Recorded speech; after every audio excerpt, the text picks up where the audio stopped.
Today I am starting my class, the place where I ended my speaking. I ended my speaking yesterday by telling you this, that next class of mine I would give you a list in order. मतलब एक मैं list दूंगा क्रमबद्ध तरीके से, एक systematic तरीके से, जो कि मैं दूंगा.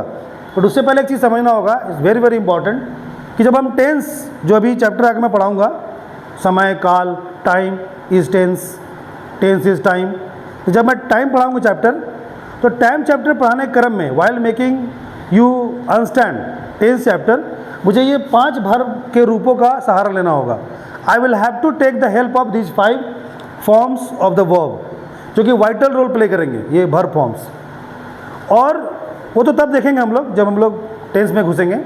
बट आज जो मैं बताने वाला हूँ आपको, जो प्राइमरी इंग्लिश होती है, द ABC ऑफ इंग्लिश, वो क्या होता है, वो कुछ पर्टिकुलर स्ट्रक्चर्स पर आधारित होती है, जो कि रेगुलर बेसिस पे इस्तेमाल होते हैं. जैसे कुछ ऐसे एक्जुलरी वर्ब्स हैं, जैसे स्टेट वर्ब्स और पोजीशन वर्ब्स, जो कि प्राइमरी स्टेज पे इस्तेमाल होते हैं, जैसे is, are, have, has, had, was, were, do, does, did. ये जो एक्जुलरी वर्ब्स हैं, हेल्पिंग वर्ब्स हैं, ये रेगुलर बेसिस पे इस्तेमाल होते हैं. तो अभी आप न्यू लर्नर हो, you are beginners, you are newcomers, तो आपको ज़्यादा लोड नहीं लेना, you don't have to take much burden. Out and out समझना है कि कुछ ऐसे पर्टिकुलर वर्ब फॉर्म्स हैं या एक्जुलरीज हैं, वर्ब एक्जुलरीज या हेल्पिंग वर्ब्स, जो कि रेगुलर बेसिस पे इस्तेमाल होते हैं. तो उनको इस्तेमाल करने के लिए एक मेथड है, एक प्रोसेस है इनिशियल स्टेज पर, कि उसको कैसे हम इस्तेमाल करेंगे. तो आज मेरा टारगेट जो है वो ये है, यहाँ देखें आप, सिंपल प्रेजेंट टेंस, क्योंकि मैक्सिमम सेंटेंसेस जो बनाते हैं हम लोग इनिशियल स्टेज में, उसमें हम सिंपल प्रेजेंट टेंस का सहारा लेते हैं. सो सिंपल प्रेजेंट टेंस के अकॉर्डिंग हमें 2 वर्ब फॉर्म चाहिए फिलहाल. कौन कौन से वर्ब फॉर्म? एक चाहिए हमें V1, एक चाहिए हमें V5. अभी फिलहाल V2, V3, V4 अभी इसकी बात नहीं करते हैं. Only we just talk about V1 and V5. अगर मैं आपको दिखाऊं, इफ़ आई शो यू, तो देख सकते हैं यहाँ पर आप लोग कि एम और आर जो V1 है, was, where V2, been V3, being V4 और इज V5. अगर मैं हैव की बात करूं तो हैव V1, हैड V2 यानी वर्ब का दूसरा रूप, V3 हैड, और हैविंग V4 और has V5. If you talk about do और डज, या V1, did V2, done V3, doing V4, does V5. उसी प्रकार बाकी लिखे हुए हैं वांट, नो, लाइक, डिसलाइक, सबका अपना अपना फॉर्म्स है. अगर आप ध्यान से देखो तो प्राइमरी इंग्लिश बोलने के क्रम में हम वांटेड का इस्तेमाल करते हैं, वांट्स का इस्तेमाल करते हैं, हम डू का इस्तेमाल करते हैं, हम डज का इस्तेमाल करते हैं. तो इन बाय एंड बाय मैं सब कुछ आपको पढ़ाऊंगा, बट आज मेरा टारगेट है ये स्ट्रक्चर. ध्यान से देखो, स्ट्रक्चर है subject plus verb 1, thereafter verb 5, the remaining words, other words और ऑब्जेक्ट्स. यानी वर्ब के बाद जो भी बचा कुचा वर्ड्स होता है वो या तो रिमेनिंग वर्ड्स के रूप में कॉल्ड होता है, या उसको सो कॉल्ड हम अदर वर्ड्स भी कहते हैं, या फिर उसको हम लोग ऑब्जेक्ट भी कंसिडर करते हैं. ठीक है. तो मेन जो हमारा टारगेट है आज V1 और V5, जो कि इनिशियल स्टेज पे इस्तेमाल होता है, V1 एंड V5. तो अगर मैं आपको दिखाऊं यहाँ पर, तो V1 V5 कौन कौन सा हो गया? ये एम आर हो गया V1 और इज हो गया V5, हैव हो गया V1 और हैज हो गया V5, डू हो गया V1, डज हो गया V5. उसी प्रकार वांट हो गया V1, वांट्स हो गया V5.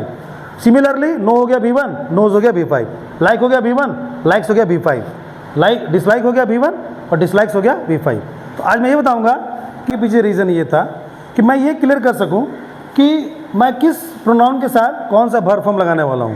तो आज जो मेरा टारगेट था, जो टारगेट है रादर आई वुड से, कि कहाँ पर V1 लगाना है और कहाँ पर V5.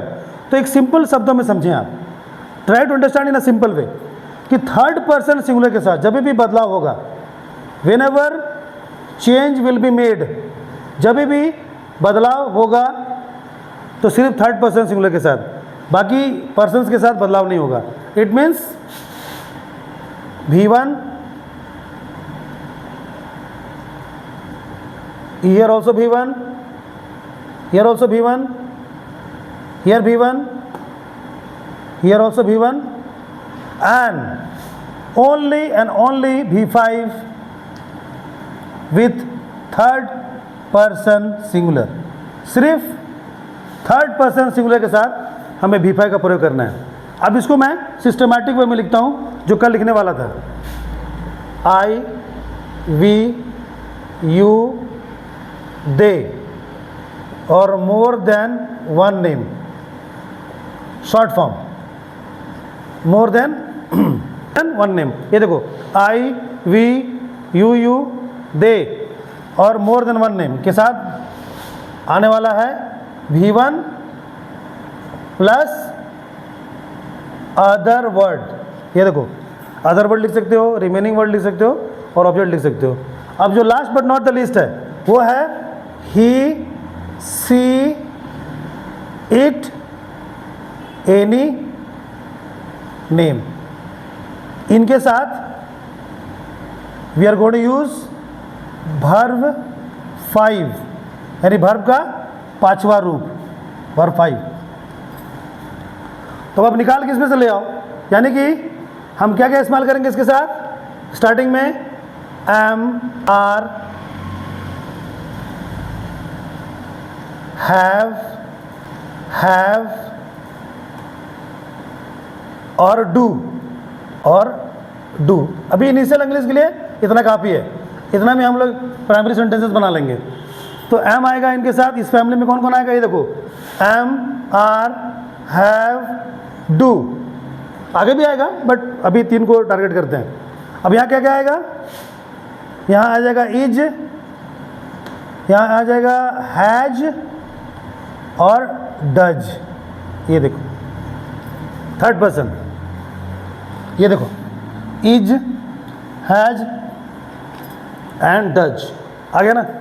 अब सेंटेंसेस कैसे बनेंगे, अगर एम है तो I am intelligent, you are intelligent, we are intelligent, we are happy, they have knowledge, you have knowledge, I do practice, I do work hard, ऐसे करके।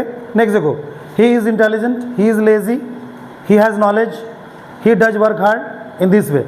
तो this is the one thing that I want to tell you कि V5 और V1 का जो प्रयोग है बहुत स्मार्टली करना है। और अगर इस पैटर्न का पता होगा तो मिस्टेक्स बहुत कम होंगी या तो होंगी ही नहीं। So right, so I would like to conclude my speaking. You practice this all. Next my class I will give you something more in detail. So goodbye. See you in my next video.